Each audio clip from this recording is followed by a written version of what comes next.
So if you've always felt too much, noticed too much, or cared too much, stop trying to shrink that. The world didn't break you. It forged a different kind of radar, and the only question left is not, how do I fix myself, but what will I do with this strange, quiet power? Stop for a second. Don't scroll. Just breathe. Now think about the one thing you were told never to mention at the dinner table. The fight you learned to hear coming from 3 rooms away. The silence that meant something was wrong before anyone said a word. Now ask yourself a question most people never dare to ask. Why are you so good at reading people? Why can you walk into a room and feel the mood like a temperature change? Why do you solve problems that others don't even see? Most people think childhood trauma breaks you. It's in movies, in books, in the way your own family talks about the past. That poor kid, damaged. But what if the opposite is true? What if it didn't just break you? What if it upgraded you? Stay with me, because by the end of this, you won't see your past as damage. You'll see it as a hidden operating system, something that runs beneath your conscious mind, quietly feeding you information that other people have to pay therapists and coaches to learn. I'm going to show you the 7 signs that your so-called wound gave you a superintelligence. Not magical thinking, real, observable, research-backed abilities. Let's begin. The first sign: you notice everything, and I mean everything. The tiny shift in someone's voice when they say, "I'm fine," the way a door closed, too soft or too hard, the micro-expression that lasts half a second, the flicker of irritation, fear, or sadness that disappears before anyone else catches it. Psychologists call this hypervigilance. It comes from growing up in an unpredictable environment, a parent who drank, a caregiver whose mood changed like weather, a home where love was conditional and danger was silent. You had to know if a storm was coming before the first raindrop fell. That wasn't paranoia, that was survival. But here's the reframe: that same skill, it's elite pattern recognition. Think about it. You don't just see what people say, you see what they don't say. You spot lies faster than a polygraph. You sense group dynamics before anyone else even feels a tension in the air.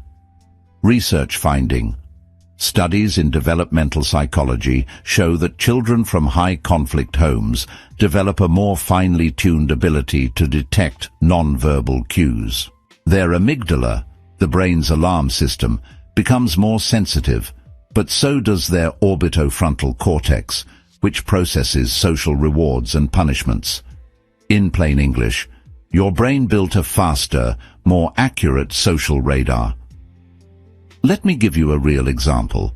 Maria works in a marketing team. Every Monday they have a status meeting. Everyone smiles. Everyone says everything's on track. But Maria feels something. One manager keeps glancing at another. A different person is typing furiously but not speaking. 2 weeks later, the project blows up. People are shocked. Where did this come from? Maria wasn't shocked. She felt it on day 1. She just didn't trust herself. That's the tragedy of this superpower. You've been told your whole life that you're too sensitive or overthinking, so you silence the very radar that kept you safe. Sign 1 reframed: your hypervigilance is not a disorder. It's a high-resolution scanner. Most people need training to see what you see for free. The only missing piece is trusting it. So first sign: you scan for danger. But that same scan makes you a human lie detector and a systems thinker. You see the architecture beneath the conversation. Second sign: you often know how someone feels before they know it themselves. Let me describe a scene. You're at a dinner with friends. Everyone is laughing. The food is good. But you feel a low hum of sadness coming from the person across from you. They aren't crying. They aren't complaining. But you know. Later, in the car, they admit, "I've been struggling all week." How did you know? When you grew up with a parent who was unpredictable, angry one minute, sad the next, affectionate then cold, you learned to forecast emotions. It was survival. If you could predict the storm, you could find shelter, hide in your room, say the right thing, disappear at the right moment. Now, as an adult, that feels exhausting. You absorb moods like a sponge. You walk into a room and immediately feel heavy if someone else is heavy. You've probably said to yourself, I wish I could just turn it off. But let me show you the other side. The side no one talks about. Neuroscience fact. Research from the field of interpersonal neurobiology shows that children from high-stress homes develop a thicker insula. That's the part of the brain that processes internal body signals, your heartbeat, your breathing, your gut feelings, and also empathy. Your brain literally grew more wiring for emotional data. That means you don't just react to feelings. You read them like a language most people never learn to speak. Meet James. He's a nurse in an emergency room. Other nurses are good at procedures. James is good at patience. He walks into a room, and within 30 seconds, he knows if the person is truly in pain or exaggerating. He knows if the family is hiding something. He knows when a patient is about to crash before the monitors show anything. His colleagues call it a gift. But James knows it's not a gift. It's a childhood of reading his mother's moods before she spoke. He just repurposed it. Why this matters to you right now? In your life, this emotional anticipation shows up every day. You finish people's sentences emotionally. You seem off. Something happened today, didn't it? You don't have to say it. I can see it. And you're right almost every time. The pain is that you often absorb that emotion as your own. That's the part to heal. But the ability itself. In leadership, sales, art, therapy, teaching, or parenting, that radar is worth more than 100 IQ points. So sign 2. You forecast feelings, and that makes you dangerous in the best way, because you can heal rooms instead of just surviving them. You can calm storms that others only complain about. Third sign. You talk to yourself. A lot. Not in a crazy way. In a deep way. You replay conversations. You ask why more than anyone you know. You try to understand motives, origins, hidden meanings. When someone hurts you, you don't just get angry. You ask, why did they do that? What in their past made them this way? That comes from a childhood where things didn't make sense. Love was conditional, punishment was random, praise was rare.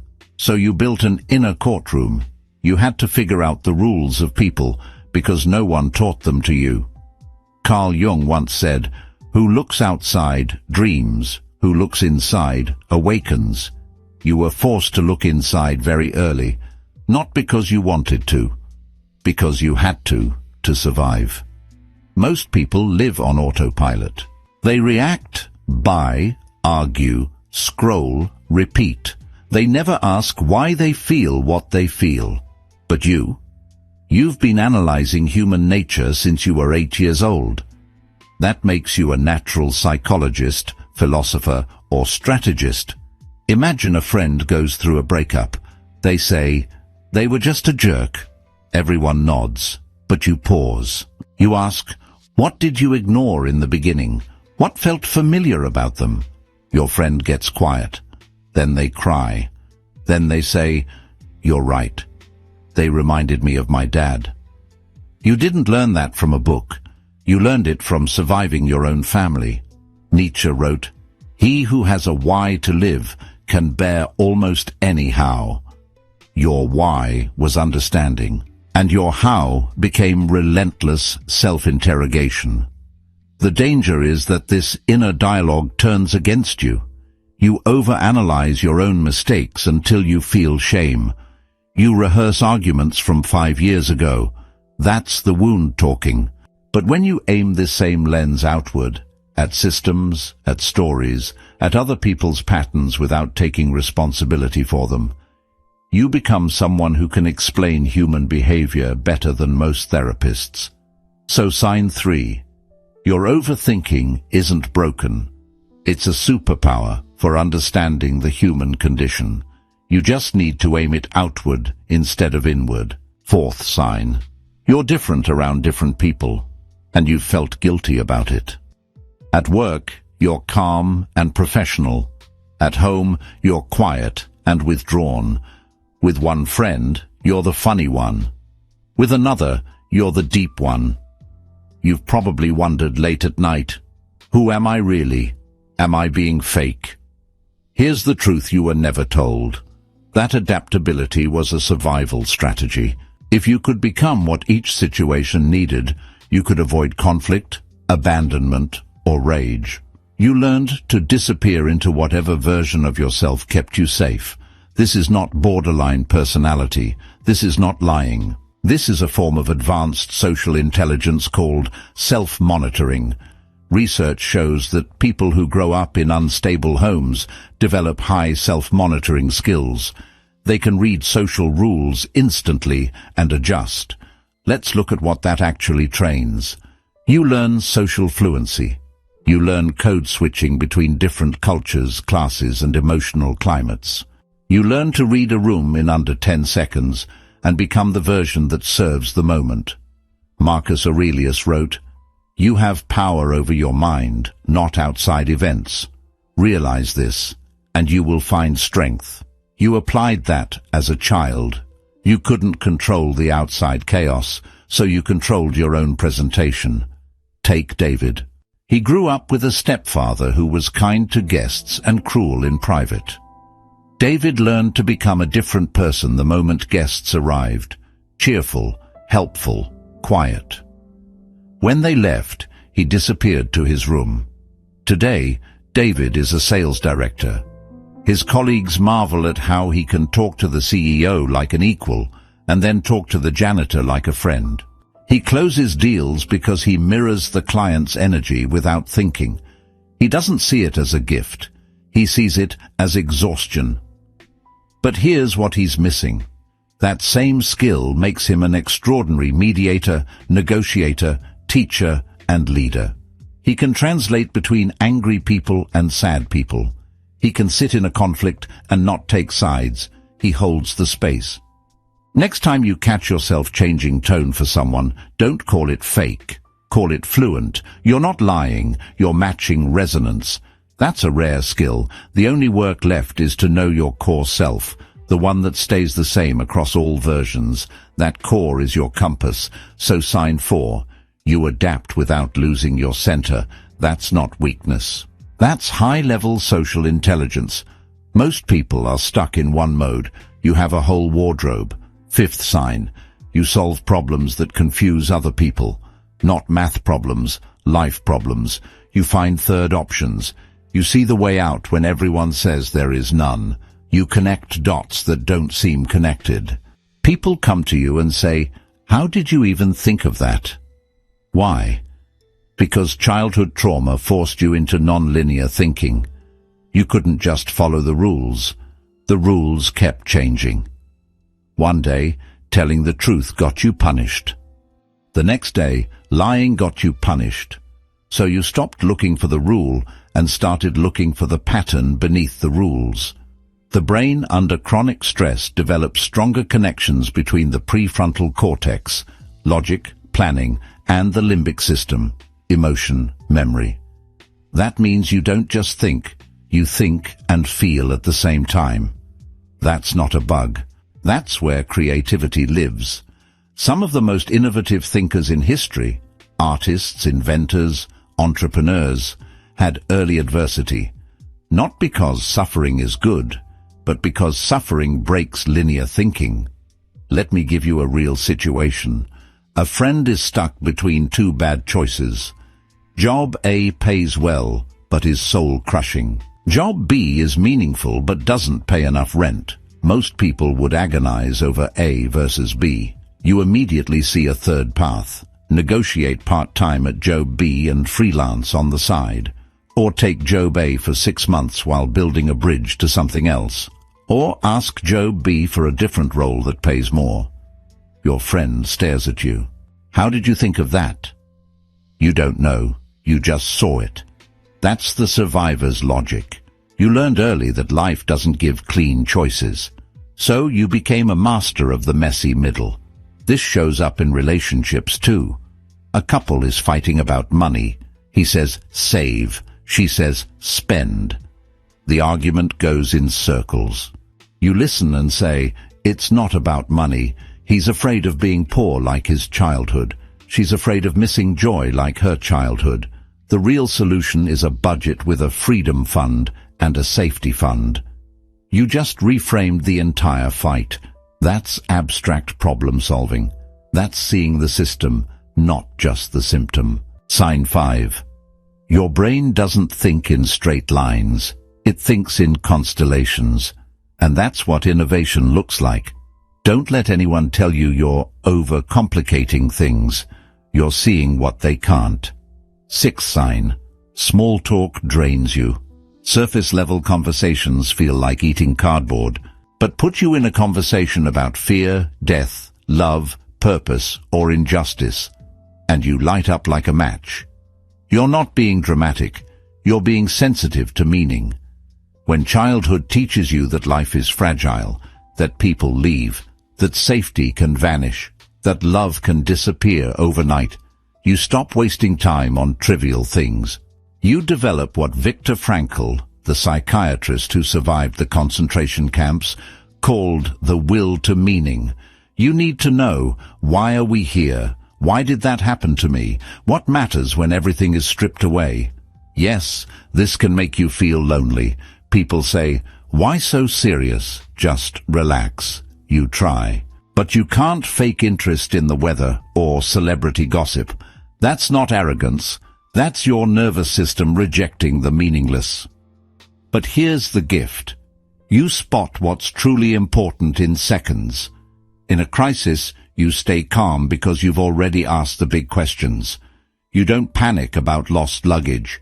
You panic about lost connection. You don't fight about who left the dishes. You fight about respect, presence, trust. You cut to the core.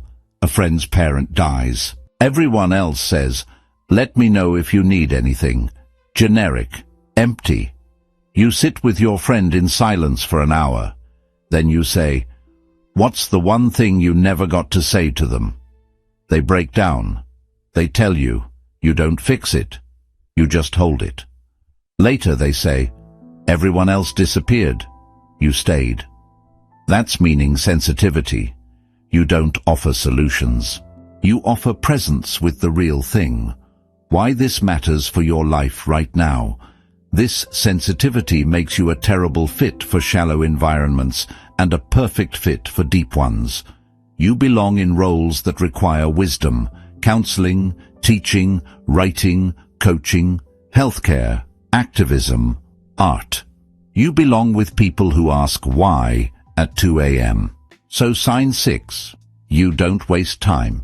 You sense meaning like a diviner senses water, and that makes you a guide for lost people, including yourself, once you stop apologizing for it.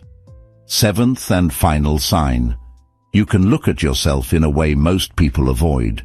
You've already admitted your dark thoughts, your jealousy, your fear of abandonment, your need for control, your secret rage.